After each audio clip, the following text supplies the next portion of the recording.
Sobota dopoldne, polno ljudi, polni so bili tudi gostinski vrtovi z najpogostejšim jutranjim napitkom. In cene. Macchiato. 2 evra. Ja, no. Bi bilo fajn, če bi bil 1 evro, ne?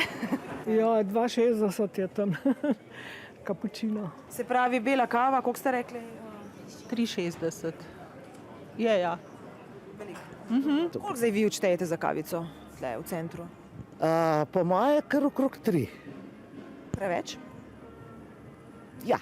Precej visoka, zato ker dobiš. V bistvu pogosto sploh ni kakovostno pripravljena. Tudi vroča čokolada, recimo, pač tisti, ki ponujajo, so tudi po 5,5 evra, recimo. To je pol enkrat na teden, ni tak strošek. Če pa kdo hodi vsak dan na kavo, pa je strošek. A bi lahko bil še višji. Predlagana nova cena takse za javne površine je evro na dan za vsak kvadratni meter gostinskega vrta v središču.